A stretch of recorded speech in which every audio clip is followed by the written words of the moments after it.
यानी हुजूर मुस्कुराते थे, खुश बड़े होते थे। कब?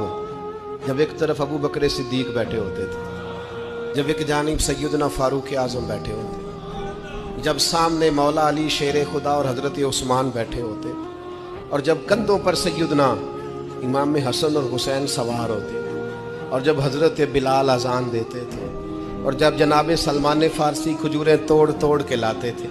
इस मजलिस से पाक के हुस्न को मुझे लगता है फरिश्ते भी आसमान के दरवाजे खोल खोल के नीचे झांक के देखते होंगे। जब हुस्न था उनका जलवा नुमा, दीदार का आलम क्या होगा।